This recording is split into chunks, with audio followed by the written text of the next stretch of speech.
Welcome to another episode of the Caroline Glick Show. I think the top question on everybody's minds in Israel is what's going to be in Lebanon. Are we opening up are we on the precipice of a much bigger war than the already rather large war that we've been fighting in Gaza for the past 7 months on the ground, and obviously 8.5 months since the invasion of Israel from Gaza. And I thought that it's important to devote a conversation with somebody who's been on the border for a long time, my old friend Amiad Cohen, who's the CEO of the Herut Center here in Jerusalem and the publisher of a very important intellectual journal that comes out in Hebrew called Shiloach. So we're going to have a discussion today about what a goal of a war should be and what are the impediments to achieving strategic victory in Lebanon. So first of all, I want to welcome you, Amiad Cohen, to the Caroline Glick Show. Thanks so much for joining me. Thank you for having me. Oh, it's my pleasure. So you're the head of a think tank in Jerusalem, a very important one, the Herut Center, formerly the Tikva Fund Center in Jerusalem. And you do a lot of work on strategic issues and on economic issues, all kinds of issues. But there you were after October 7th. You get your major in reserves in infantry. Is that correct? Yep. And you were drafted immediately on emergency orders to go up to Mount Dov along the border with Lebanon and the Golan Heights, one of the most contested and strategically important points in Israel that Hezbollah wants us to hand over to them.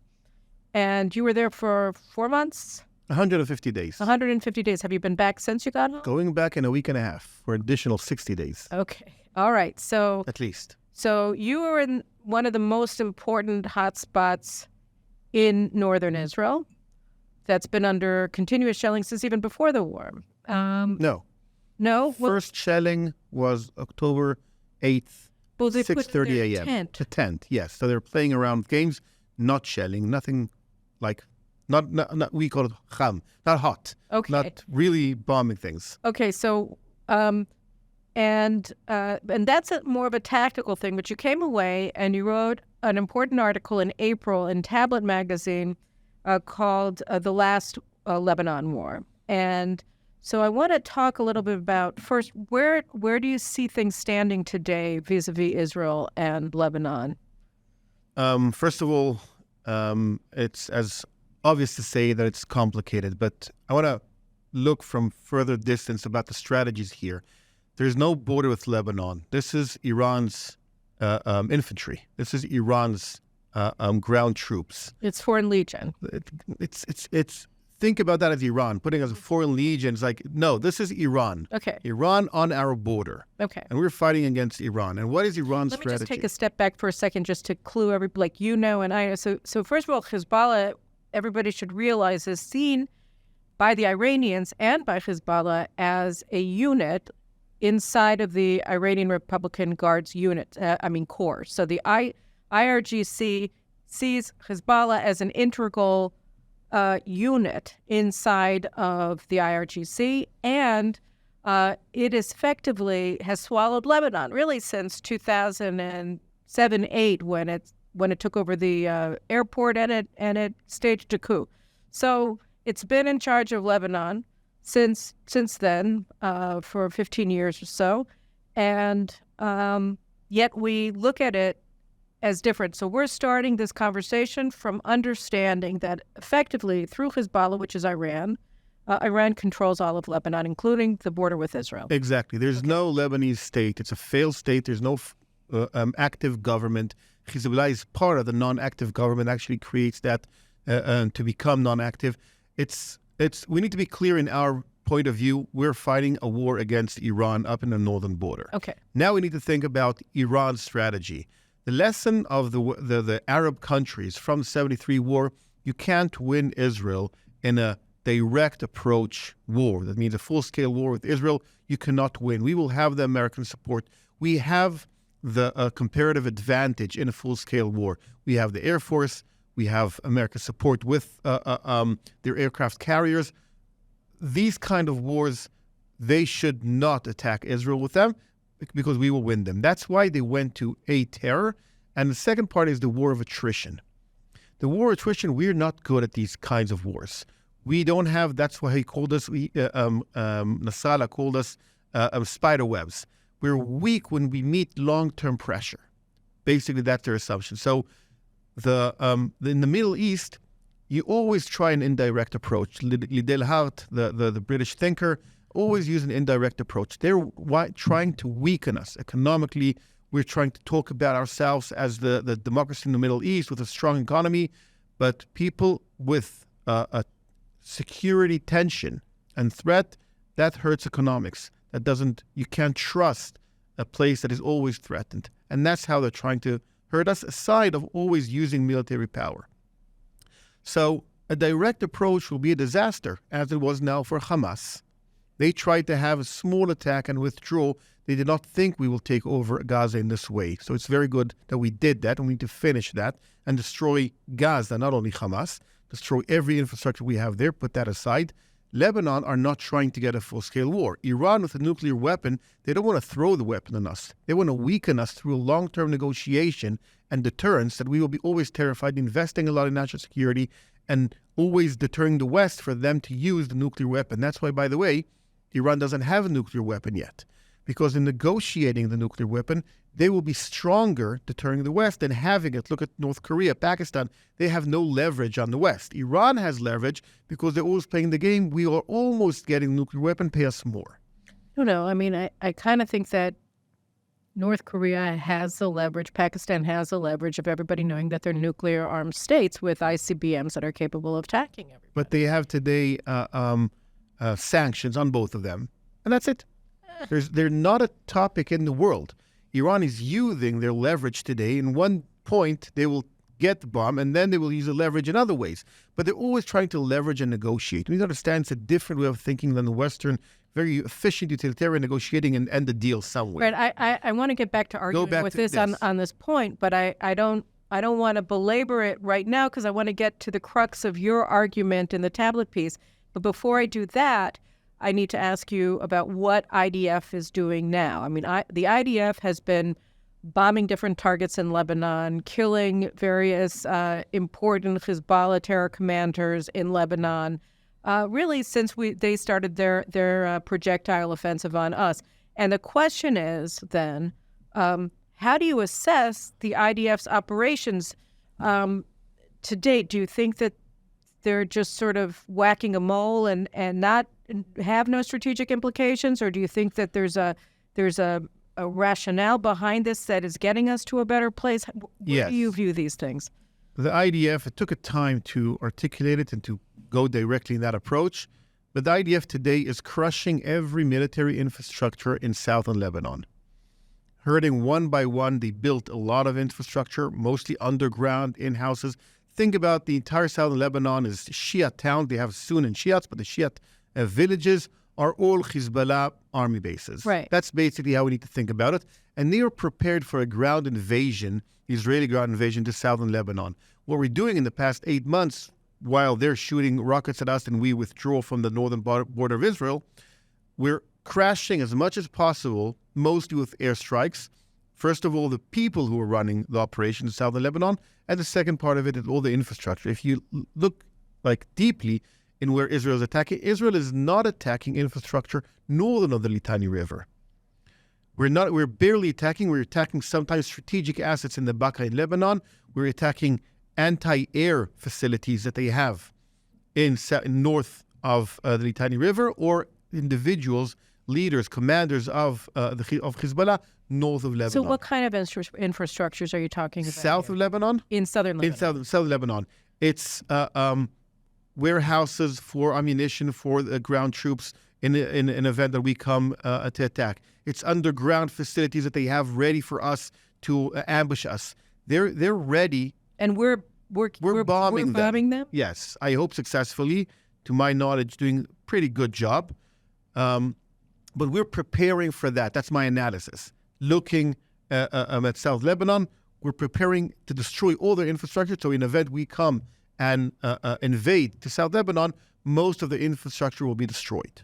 See, at the same time, they're also attacking our infrastructure. I mean, they've been attacking the air control bases in Meron, in Northern Command, they've taken out some very significant, or at least attacked, and seem to be taken out with the videos that they've been posting, some very significant infrastructure on the Israeli side. So yes and no. So explain. They're trying to prepare for War II, that they understand our comparative advantage is their air superiority, that we control most of it. We have our anti-missile defense systems, the Iron Dome, and they understand the importance of that to prevent their attack with rockets towards South Israel. And they're trying to destroy it with some success, very limited. Because the thing is that, when I look at what's happening in northern Israel and the fires that they're setting fire to, everything, the landscape is being transformed.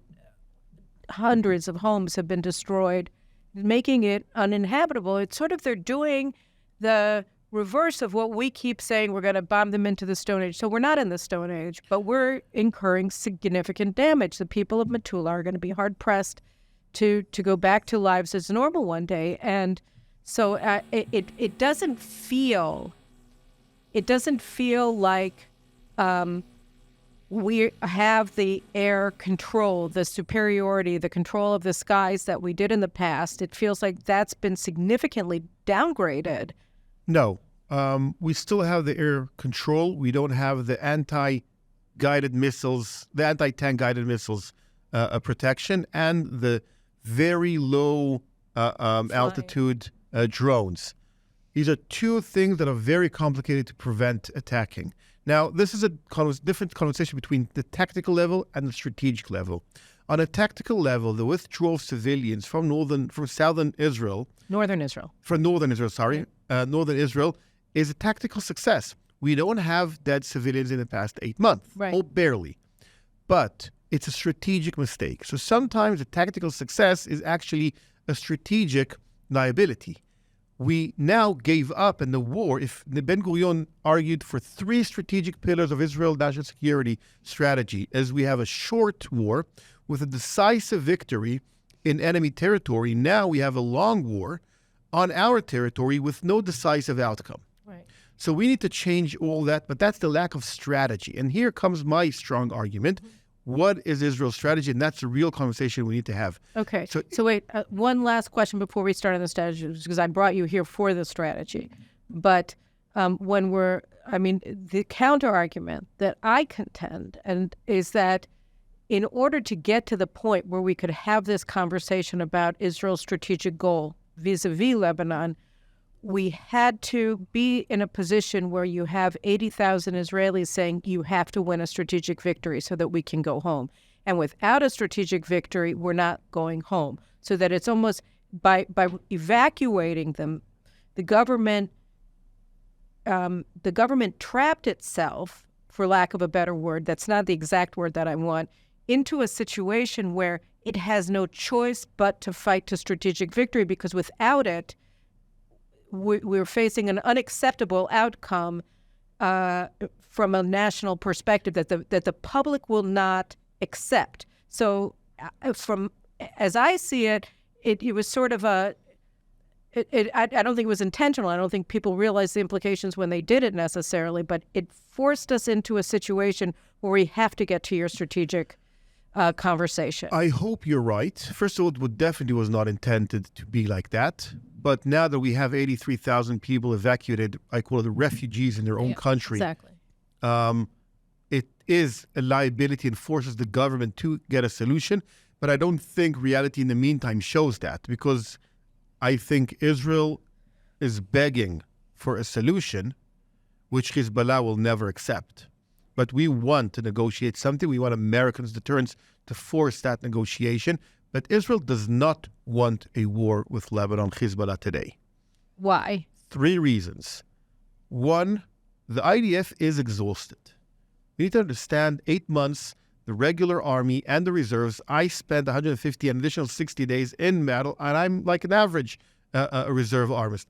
This is exhausting for families, for economics. I'm not saying that's number 1 reason, but it is one of the reasons. Second reason is the threat for our cities. Hezbollah has 150,000 missiles, with tens of thousands out of them are very accurate missiles who can hit Tel Aviv and destroy many parts of our very important assets down in the center, which we don't want to happen. Either way, we have solutions for that, some of that, but we don't have a real strategic solution. The third thing is we don't want to go to war with Biden on our back. Right. Biden is a strategic liability. We know that de-escalation is their strategy, and they prefer not getting to war. Who's there? Biden, the Americans, is de-escalation, which creates more war and more instability in the Middle East, but that's their strategy.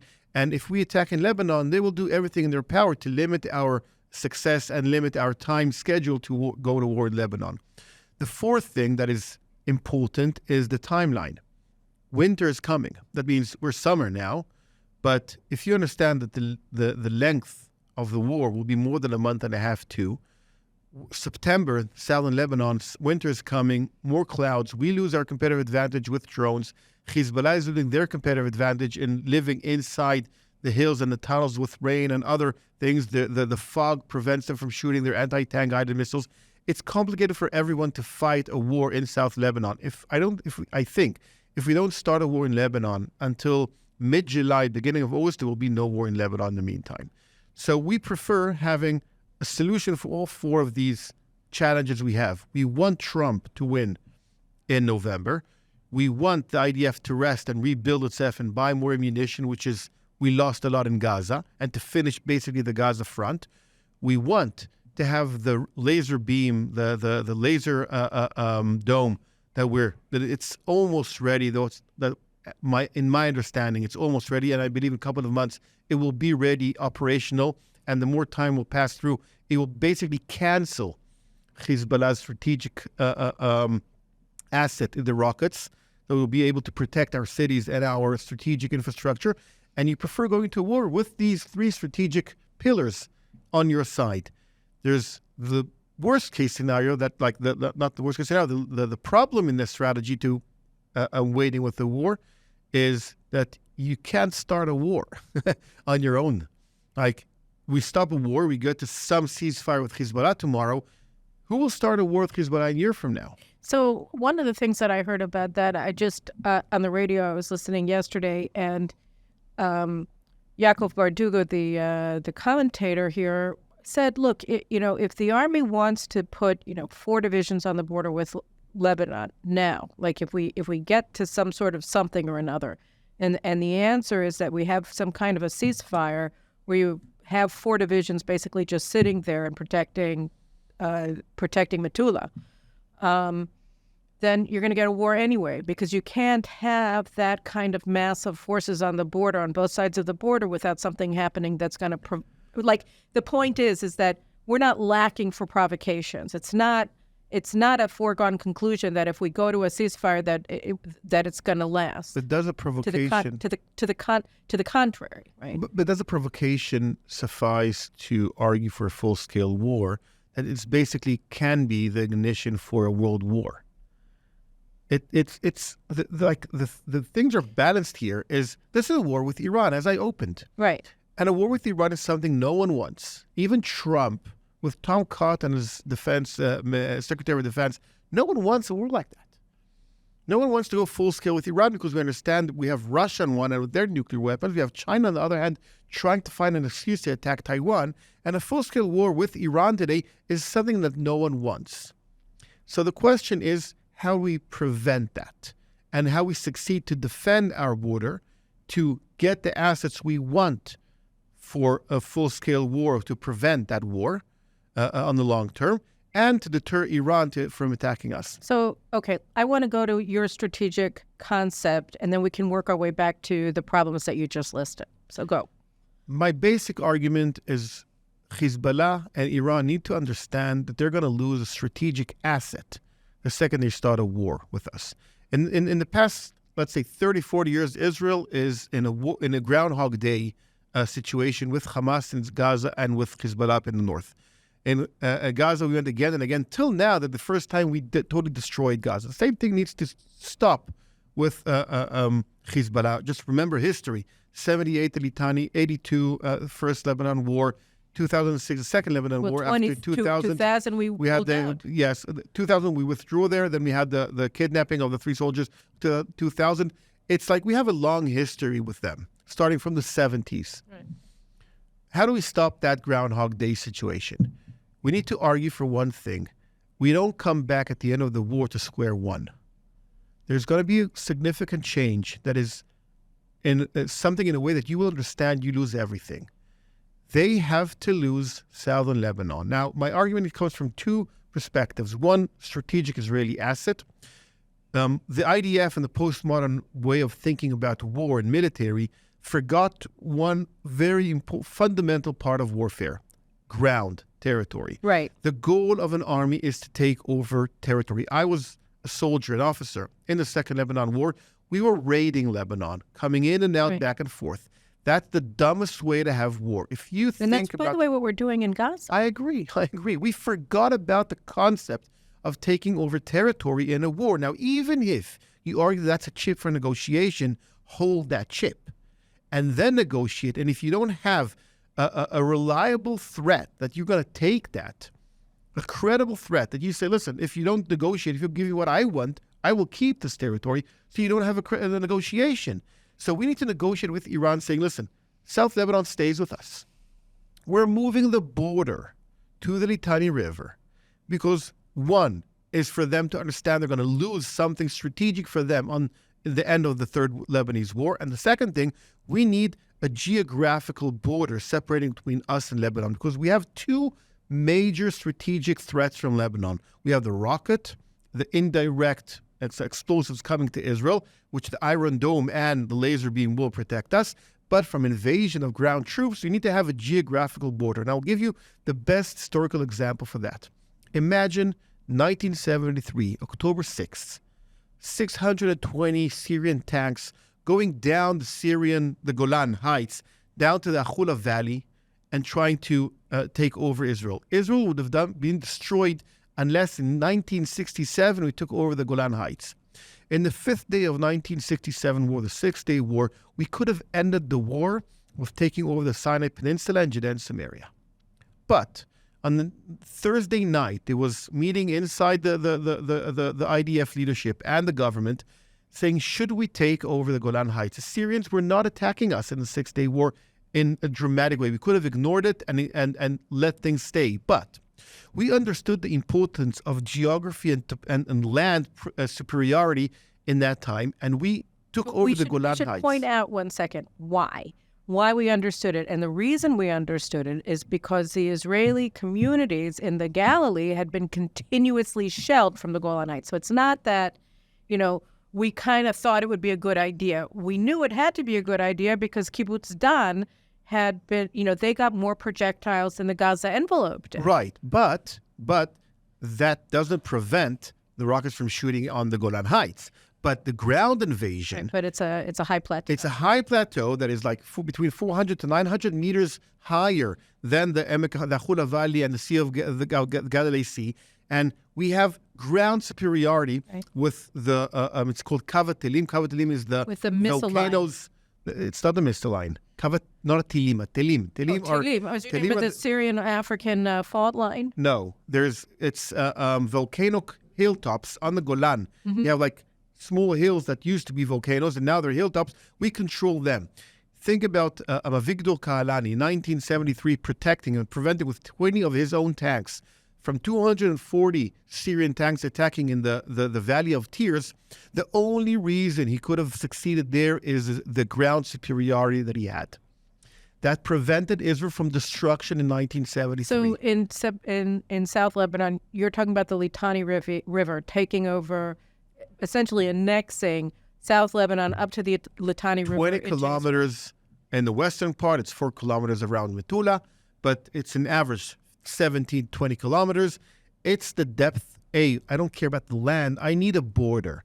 The border we have today is based on the Sykes-Picot agreements and negotiation in the beginning of the 20th century between France and England, which had no geographical war perspective on that. Right. We need to have a real border, a border which will prevent from ground troops to invade Israel. If you go, and I took many people up to the north to see the border for themselves, Hezbollah can attack Metula because they're elevated land upon Metula. Right. They can attack all around there because there's valleys and they can penetrate, and it's almost impossible to protect that border. We need a real border. That's the Litani River. Now, if you take two perspectives, Hezbollah will know that there's one outcome for the Third Lebanese War. That means the Israeli border moves to Litani. And we understand that we're very serious. It's a credible threat. They might think differently about 1701 now. But because we're not serious about that, and listen, this is a worldwide podcast. I'm talking now to Nasrallah. I hope he's listening. If I was a prime minister of Israel, I would stay on October 8th and say, listen, Mr. Nasrallah, there's only one outcome for the Third Lebanese War. Our border will move to Litani River. If you Lebanon people want to listen to that and know that, that's going to be the outcome. Now prevent the war. That's one option to prevent it. But if we won't succeed to prevent this war, it will definitely prevent the next war. So the thing is that, here, let's get back to the impediments, because I think, what you're saying makes sense. It also makes sense, I think, for Israel to annex large swaths of Gaza, including, an up to 3 to 5 kilometer wide perimeter into Gaza from east to west, and parts in the northern, and also along the border with Egypt. They should not have an international border with Egypt. That should be controlled by Israel in perpetuity. I think that, regardless of where you fall on whether we should rebuild communities there or not, I think that when you look at the situation in Gaza, it also requires permanent Israeli control of land that you can only ensure by actually incorporating that into your sovereign territory. But, I almost, when Prime Minister Netanyahu was on Israeli television giving his first Hebrew language interview since the beginning of the war, they asked him about that specifically, and he said it wasn't realistic, and people got mad at him, But when I look at the situation now, and you pointed out a problem, how do you enter a war that you've just accepted a ceasefire from? When I look at the situation now, there's an alternative to the slow roast of Israel, the attrition, which is, and by the way, Hezbollah today, I just saw the headline on my way in here, that Hezbollah mouthpiece published today that Hezbollah isn't interested in a full-scale war with Israel because they like it the way that things are. And so that speaks to your thesis, but the alternative thesis is they know that the Biden administration is the most sympathetic American administration that they have ever had, and that that if Trump wins, it won't last, that there's a due date on that administration. And why don't they take their kicks while the getting is good? That they would say, wait, we have 7 months for sure with Biden, and yeah, let's roll. Let's do that nuclear test in Iran. Let's invade Israel or whatever or let's bomb Tel Aviv. Let's bomb the Kiryat, whatever it is they want to do. It doesn't seem, I don't know which one is more feasible, but it doesn't seem to me like you can make a strategic plan that's based on an assessment that may or may not be correct. I'll put it like this. We'd like to bash America and to complain about Biden. But the 2 aircraft carriers that are coming now to the Middle East, they will not attack Israel. They're trying to deter Israel in some ways to prevent us from attacking. But the F-18s on the aircraft carriers will never throw bombs on Israel. They will throw bombs on Lebanon. They might. That's why after all the conversation with the Biden administration, if I was Nasrallah, I would never trust Biden not to attack Lebanon, because there's a threshold even in the Biden administration. If he starts a full-scale war against Israel, attacking Israel, there's a good chance that he will meet the full mighty power of the American army. Or at least some of it. At least some of it. That means he's in a risky situation that the instability of the Biden administration, with the pressure they have from losing the elections, it may turn them actually 180 degrees the other side to attack now and to win the points with the center of America, showing Biden is strong. He did everything to get the peace, but now he's strong. The calculation that Nasrallah is doing now are much more complicated than ours, because we really have America on our side despite all the complaints. Despite Amos Hochstein's disastrous negotiations, they want to de-escalate. It's the wrong strategy. But either way, when they get to a point, remember history. Churchill was alone for almost 2 years from Dunkirk to Pearl Harbor. He begged the American Senate to help them with ammunition. He said, I will fight the war, just help us. And they wouldn't do that. And FDR was trying to convince the Senate and Congress to approve. And for 2 years, he was alone. But at the end, Pearl Harbor changed everything, and they joined. America was at the end at the right side of history. It wasn't obvious in 1941, 1940 and 1941. It wasn't obvious. I believe America is in the right side of history with all its complications and internal domestic issues that are complicated. At the end, if there will be a full-scale war, it will clarify for the world where we are, and America will be on our side. And I think Salah knows that.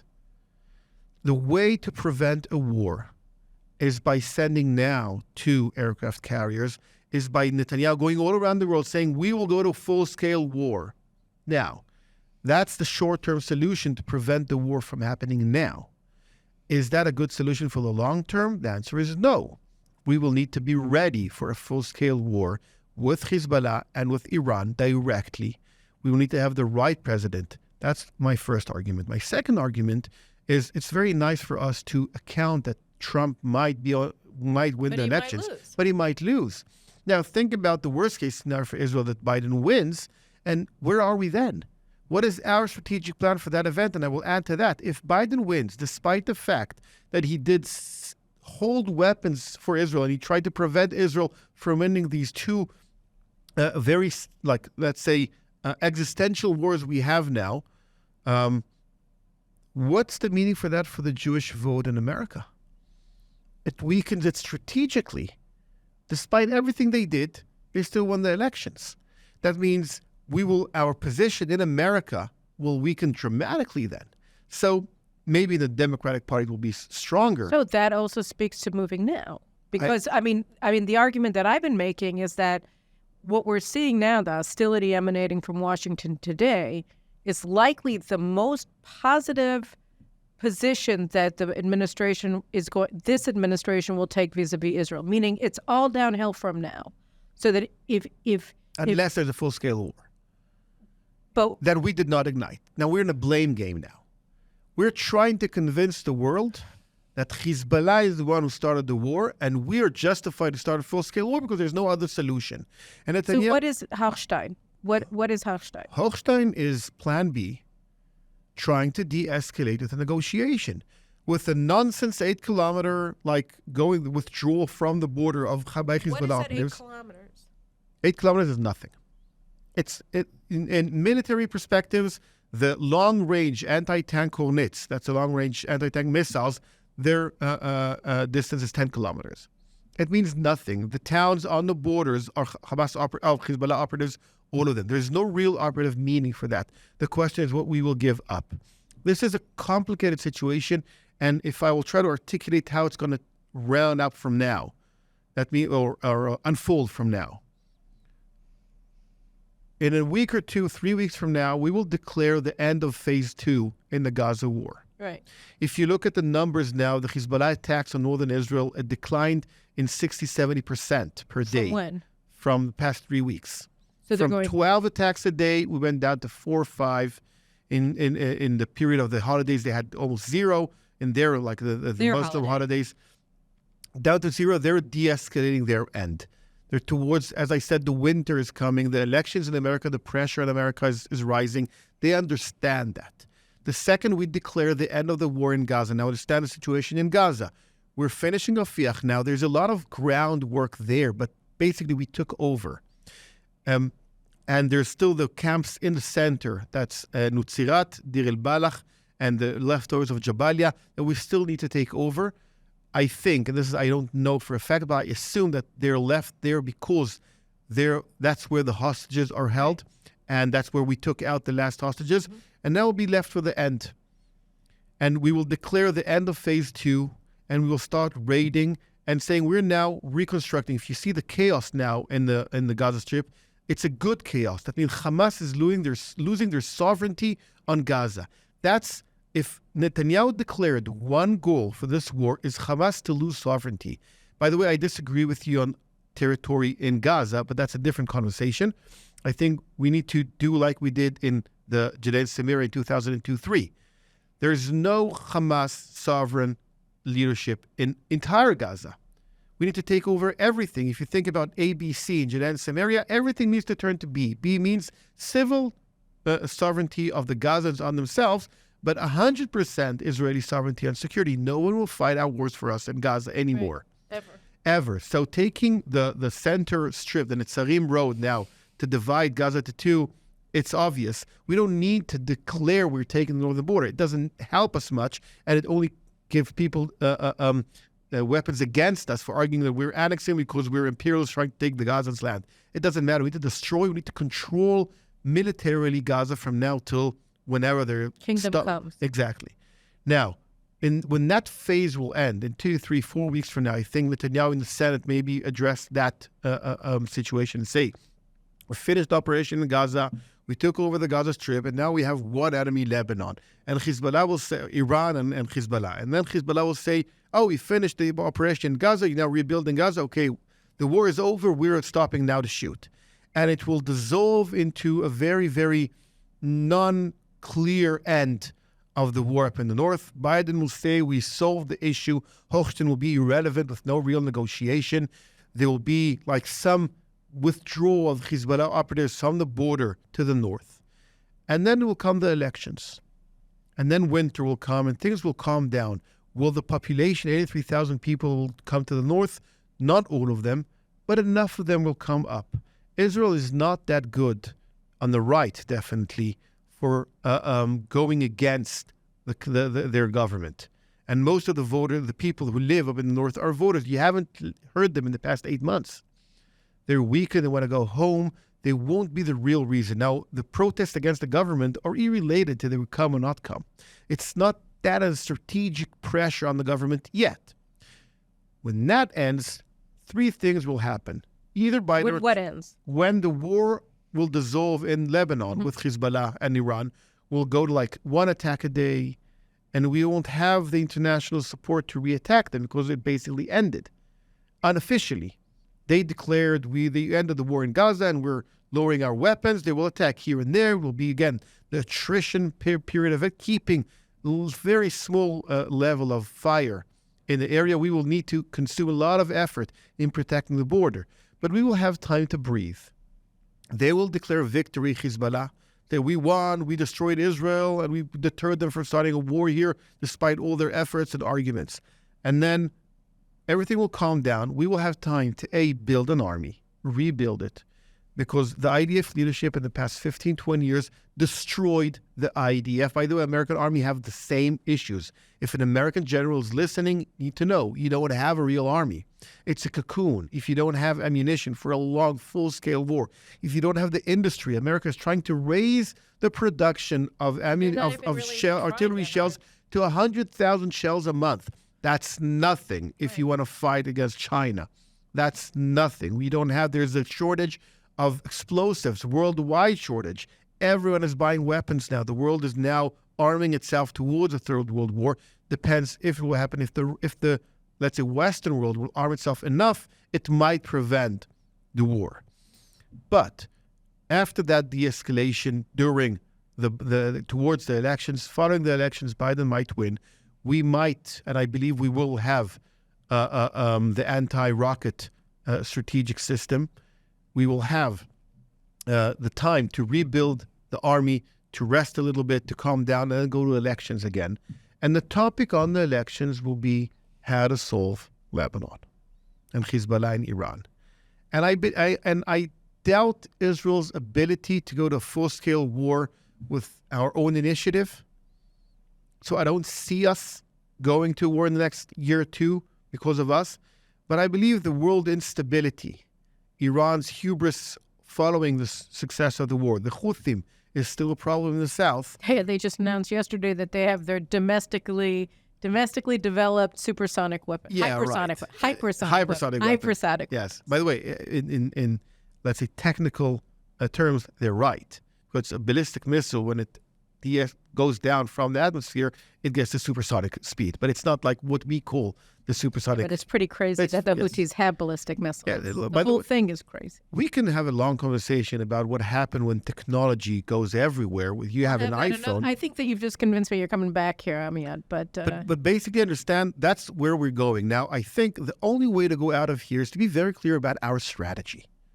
There is only one outcome for the third Lebanese war. See, it's not that I disagree with you. In fact, it's music to my ears what you say. But you paint, you lay out in broad brushstrokes what has to happen. It's hard for me to see, particularly given our experience over the year that preceded the war, us actually being able to do it. I mean, there are a lot of obstacles. It's not just America. It's also internal. When you look at the army today, you see that not one of the generals who was responsible for the largest military fiasco in our history quit. So I want to be very optimistic here. This is like my optimistic. I don't know whether it's optimist. I mean, is there any realism? Yes, it's realism. It's realism. Okay, so Totally then go realism. ahead and be optimistic. You know me. I'm a You're realist. sunny, right? You're a sunny guy. Yeah. You're what is it, Pollyanna? You think everything's wonderful. Roses and sunshine. So now on the optimistic part, the realistic that might be bright in the future. 3 strategic things happened in the past decades that brought us here at an edge of a real, let's say, revolution. I'm now writing a book called, not a book, it's starting as an article. It's called The New Land, based on Herzl's Alt Neuland. Right. It's a new land because Israel shifted from the first 75 years to a new 75 years now. We're now in the interim period. 75 years is like a landmark in country's history. And we need to reimagine where we are now and understand that the second generation, that means I'm talking about the division officers in the IDF, are totally different people than the commander-in-chief, Herzi Halevi, Khalifa, and all the Didn't you know people. we've been saying that for quite some time? No. Definitely not. There was no new generation. It was in the majors. It was in the Sganalufim, the lieutenant majors, The the lieutenant colonels, and the colonels. That was a generation that was there. We had some people at the top that were penetrated from the beginning. But if you look now at the people who literally fought the battles, from Roman Goffman now, who was Mazkir Tzvai, the secretary of the prime minister. Take Shai Klepper. Take Peli, who was the Mahat Golani now, the head of the Golani brigade in Gaza. Take Dedi Bar Khalifa. Take David Zini. Take a generation of generals. They're hawkish as it gets. Barak Hiram. Now, the fact that Ofer Winter was kicked out because he was hugged too strong by the political right. But the list of names that I said, and many others, they're hawkish, they're strong, they're a different generation in thinking about the military, and their disagreement with the old guard in the IDF leadership is dramatic. And there's big shifts inside the IDF that the next generation, next 3-5 years, I think the next chief of staff will be still from the old guard, the old progressive idealistic guard. Absolutely. But the next general, they just don't have people anymore. Infantry, all the ground troops in the IDF are all 90% to the right, conservative, strong, hawkish people. Argument number 1. Argument number 2 is Israeli discourse. Ezra Klein had a podcast with Amit Segal a couple of weeks ago from the New York Times. And Amit Segal said very clearly, and he's right, there's no left in Israel. There's no left anymore. There's 10% if you go to polls, cross-reference polls, and check, question different perspectives. There's 25% of the Jewish population, put aside the Arabs, the different conversation, 25% of the Jewish population that is center-left. You have the Yair Golan people, you have the Yair Lapid people, and even the Yair Lapid people, if you check economics, if you check many measurements that try to articulate what the definition of left is, they're squishy. And you take the Gantz people, the first ad when Gantz went to politics is, I killed 1,200 Gazans in a protective edge. Right. Like, that was his audience, he thought, he imagined. And from, let's say, the mid-voter of Gantz, you go to the right, you can't go more hawkish, right, conservative. in the world. And the younger you get, the younger you go to the generations in Israel, the more conservative the people are. So, okay, so the discourse. So what about That's the the discourse. Now, Why there's is it a the big discourse? gap. That's not the discourse. That's reality. That's things as they realities. are, as opposed to things as they're presented, Right. and options that are presented to policymakers. Right. So And there's always been a disconnect between those. you're right. So I'm elaborating now. Okay. So there's a big gap between where the people are and where the media, the economic elite, and the government are. And there are big barriers between the people and the leadership, Exactly. elites in Israel. Now, what are the barriers? One, the entire political leadership of Israel are running the country from the 90s. Litzman, Deri, Gafni, Lieberman, Bibi, Gidon Sar, Gilad Aron, they're all inside politics from the 90s. Naftali Bennett started with Bibi in the beginning of the 2000s. Benny Gantz was chief of staff at the beginning of the 2000s. Eisenkot was Barak's chief of staff. Like these people were involved and Gallant was Sharon's chief of staff. Right, no, he was a military attaché. Like they're all in. He was in Forum Chava. They were sitting there. Like these are all people that were running the country in the most significant positions for the past 25, 30 years. Right. That means there's no reflection of the new discourse in Israel, in Israeli politics. They raise the threshold. There's no political entrepreneurship in Israel today. You can't penetrate. And it's a guild that it's monopoly. They're controlling politics with a high threshold that 150,000 votes. Naftali Bennett, who was then a successful politician in Israel, he couldn't pass the threshold with one competitor. That's called Feiglin. It's a disaster. Now, we published in our Public Policy Magazine article articulating, explaining the importance of lowering the threshold. Right. I lower it to one. 2. To 1. Why 2? Just cause the number. No threshold. You need to have one. You're as an individual. That's opening the market of ideas to represent. But why would anybody who enjoys the market closed open it? So yesterday, Idan Rol put a bill from Yesh Atid put a bill to lower the threshold. Now, it's a good beginning. The discourse is that's the influence of the discourse. The second part is political funding.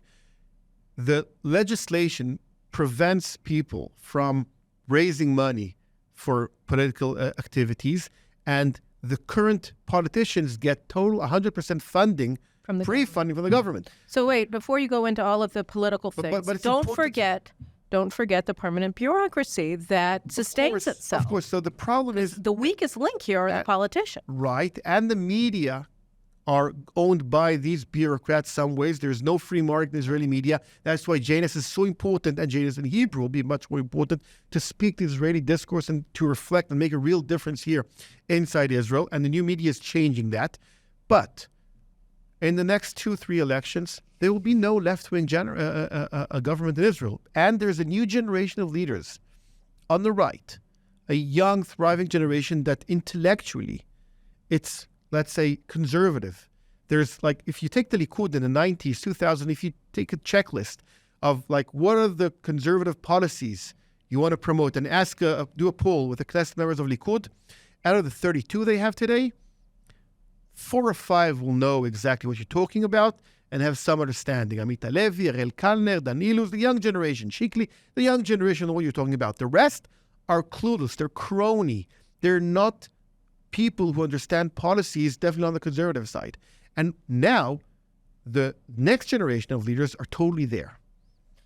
I'm optimistic because in national security, in economics, in the judicial reform will happen. And we will have the next generation of leaders to run that.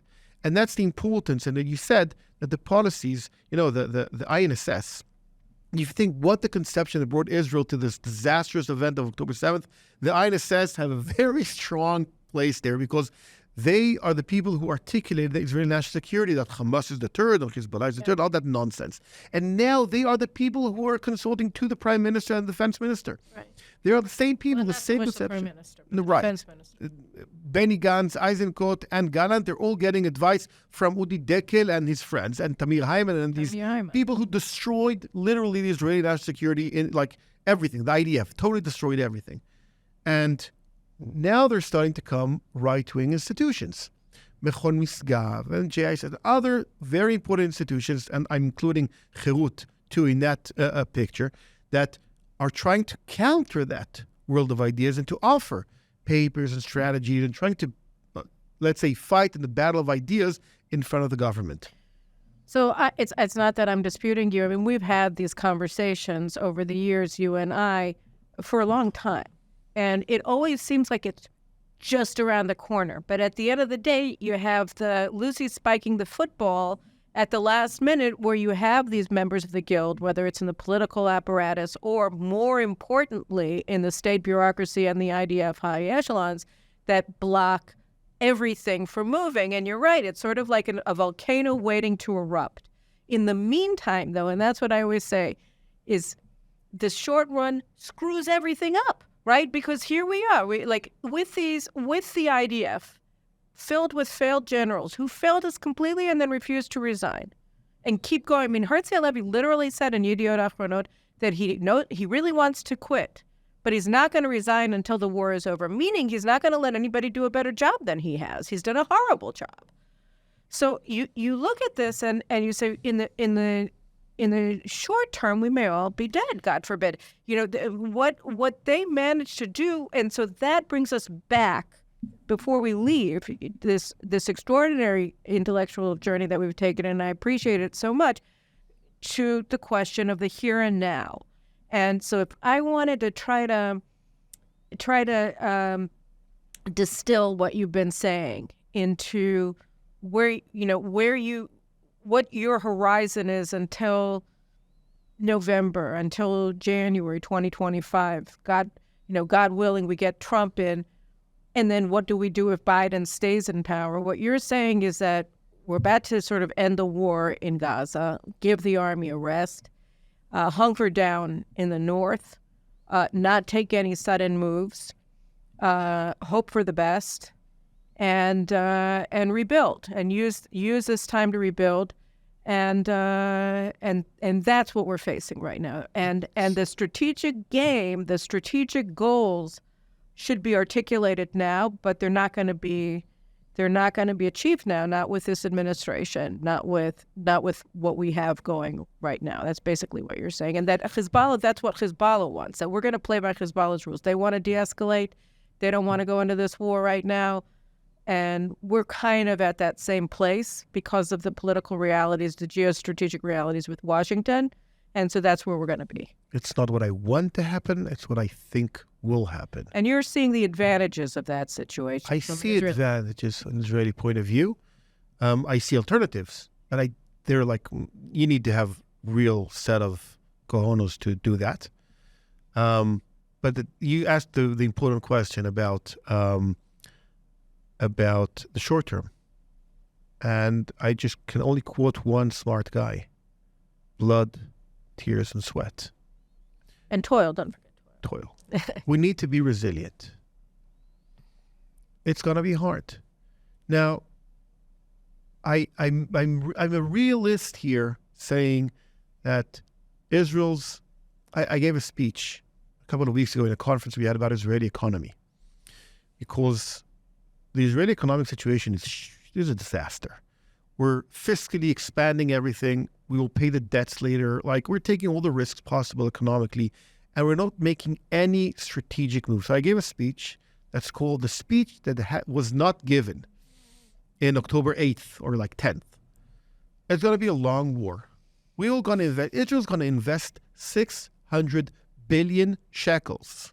That's a third of our annual GDP in the next 5 years to rebuild army. It's tripling the amount, it's doubling basically the investment in national security from 3.5 to 7-8% of our GDP every year. Well, it used to be 14, so of course the GDP was a lot smaller. Listen, we don't want to compare us, but we will invest that amount of money where the money is going to come from. We need to run a real fiscal restraint here. No one did that. No one will do that. But it's on the plate that we need to do many important things now to organize and prepare for a long-term war, and to prepare strategically for fighting a full-scale ground troop, old-style war. There's no more small and smart army There's no nonsense like that anymore. There's no I hope high tech is the answer to high tech everything. there's no high tech. It's go to the Ukraine war. There's one lesson. It's World War I with drones. That's what it is. There's no intelligence. It's crazy. There's no air force there. We need to understand that ground is everything in warfare. But you see that the Army is mortgaging off our future to more squadrons of F-35s, more squadrons of F-15s, and these are multi-billion-dollar investments that they're forcing down our throats now. So Bezalel Smotrich, for his benefit, he stopped that. But no, they There's only approved it. one. No, he approved one out of the three. You approved the F-15s. One F-15s that are the cheaper ones and the better ones in many aspects. It's the quantity versus the quality. And he forced them to choose the quantity of F-15s on the quality of F-35 because you don't need 100 F-35s. You need some of them. But then you need to come with many F-15s to attack and destroy everything else. We need quantity. We need many soldiers, many troops, many battalions, many ammunition, many air force, many tanks. We need all of that. Now, we have a period of time to prepare for a full-scale war. I think the Israeli discourse and like the Israeli people understand that we're going to go to war. We understand that there's no one to make peace with. We understand that there's no future for the Palestinian state ever in the next foreseeable future in Judea and Samaria. And we're ready for war. And as we saw the Israeli Gen Z, they are the best soldiers, the most resilient, strong people. It gives me like optimism about the next generation. And I was fighting with them. They're great. They're good. They're strong. They're resilient. We as, let's say, the new, let's say, mature leaders. I'm holding myself as 42 years old. You're mature like leaders. I'm the. They will be evidence involved. based. They will be involved in running the country. In the next 20, 30 years, you're a prominent thinker here. And my institution, I hope, will be strong enough and have influence. We have the ability to lead the next generation, to be ready to fight. No one will protect us. No one will fight our battles. No one will do that. We need to know that. And if you're realist and you're coming to the people and telling them that, I think either we prevent that by building a strong army or fighting that war in a way that we will win it much easier than we will win this war today in Lebanon. Well, I appreciate your thoughts. I'll ask you one last question about Iran because we've ignored it. And it's not, you can't have a strategic discussion about Israel's position in the world without looking at Iran. I mean, there is one quick fix to the whole thing, and that is overthrowing the regime.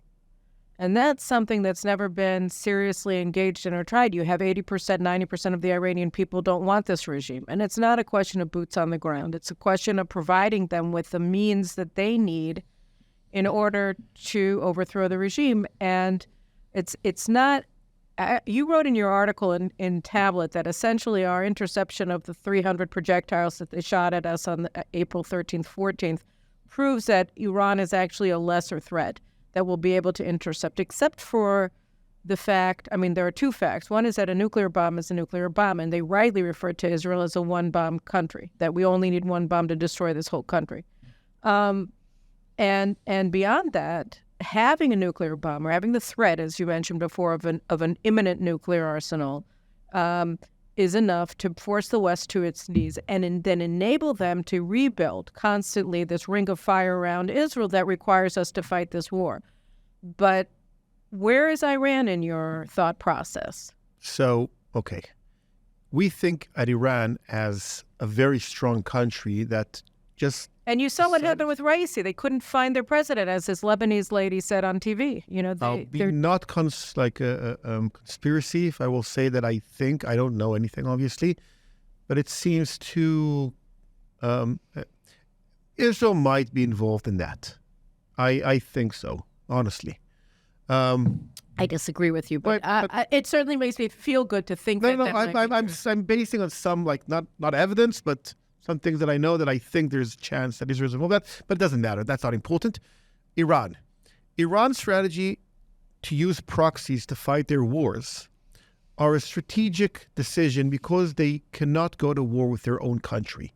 They are a minority regime running a big country with a lot of, let's say, a fragile regime in their country. So sending their own army to war is impossible. So they're sending their proxies. That's why destroying the proxies is actually the right way to destroy Iran.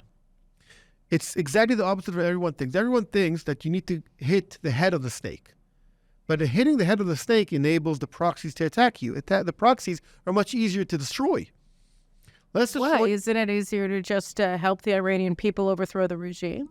And then they don't get any food anymore. And Nicaragua and these events are much more chaotic than what you think.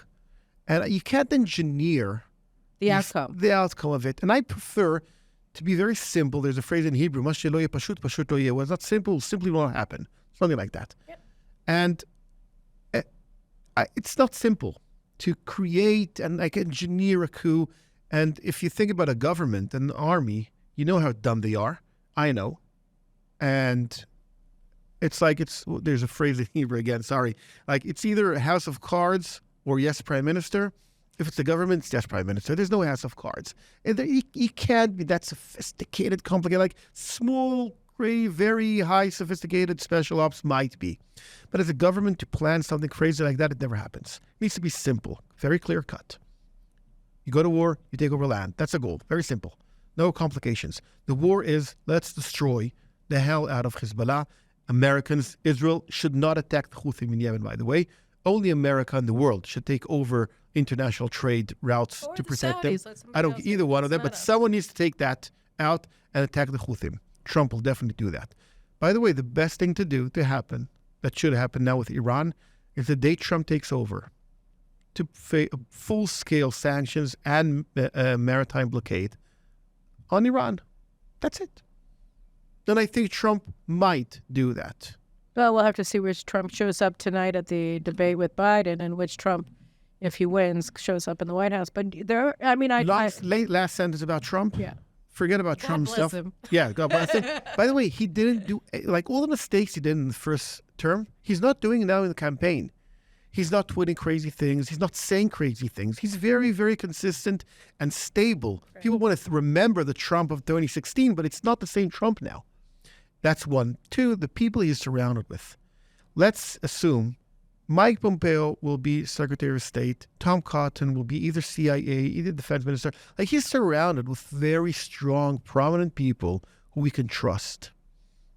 He's connected the Republican establishment already.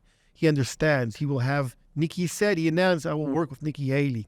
He understands the importance of the party. He doesn't need to bring out of the market people from the outside. He's part of the system now, and it's the good thing for Israel. So I'm optimistic about his ability to manage the right strategy in the Middle East that projects power, that will deter Iran. And I think that's one of the reasons that Hezbollah is not starting a war with us now. Because they know that the one thing that will happen with Iran, it's either Biden taking over full-scale war on Hezbollah, or Trump will win the elections because of the chaos in the Middle East, and then Trump will come a full-scale war in Iran and Hezbollah. So either way, they have a lose-lose situation. It's an interesting perspective. Well, it's a heartening perspective. A little bit of a step away from the news that I think it's an important one. And I hope you're right. I hope you're right in the long term, obviously, but also in the short term. I mean, if you think that that's going to be how it plays out, that's good. And I agree with you that you never know, when you start something, how it's going to end up. And all you have to do is look at Iraq or Afghanistan to understand that. And we certainly aren't the American army, and they messed it all up. So I think this has been a fantastic conversation. I look forward to having you back, and we can talk about the technological leveling of military forces and what that means going forward. And I will ask to come about the Israeli economy. That is a strategic asset. Okay. All right. It's a date. It's a date. It's a date. End of the summer, you're back here. Okay? Thank you very much. If I come back from Lebanon. You'll come back on Miller. Well, it'll all be good. And I'll come back from abroad, so it'll all be good. All right. Well, thank you very much. And guys, we'll be back very soon with some more information for you. But this was a good one, right? Talk to you later.